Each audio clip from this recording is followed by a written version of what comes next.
sommes sur le chantier de Saint-Donat sur la passe à poissons, chantier réalisé par l'entreprise Cheval. Donc, ce chantier a été commandé par la ville de Saint-Donat pour la réhabilitation de la passe d'eau Chabran, qui voulait réalimenter le centre du village en eau avec l'eau de l'air basse.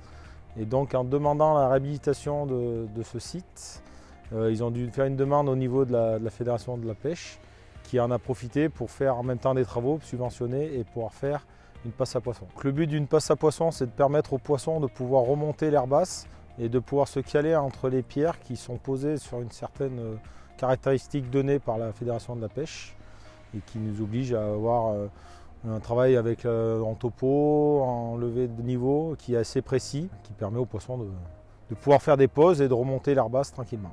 Première étape clé, c'était de nettoyer le site, car c'était un site un peu à l'abandon, avec une passerelle en fer qui a été démontée. On a redémonté des roches, on a redémonté tout l'enrochement existant. On a renforcé, on refait l'étanchéité des seuils en béton existants.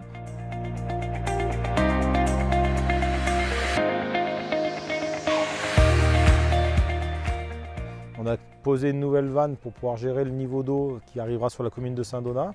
Mettre une grille pour empêcher les poissons justement de partir dans le canal et de bien rester dans l'air basse. Et après, donc, la réalisation de la passe à poissons en elle-même, commandée par le SIAB et la Fédération de la pêche. Les difficultés, c'est donc de gérer l'eau, terrasser, poser des roches, faire du béton, sans envoyer de la laitance de béton dans l'eau. Respecter les cotes demandées, les précisions au niveau des cotes pour poser les roches. Il y a certaines différences de hauteur, des écartements. Mettre le béton d'une telle façon qui est validé à chaque fois par la fédération.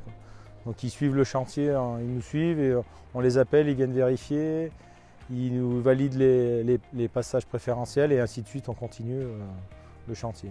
Les deux difficultés ont été de gérer les deux crues que nous avons eues au niveau de l'air basse, qui nous a endommagé un peu le chantier, qu'on a pu renettoyer derrière.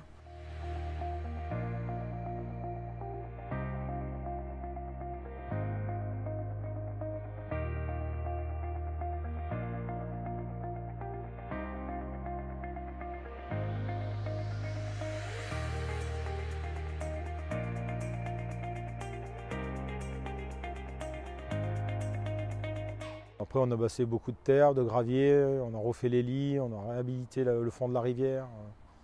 Mais voilà, on est arrivé à faire le chantier.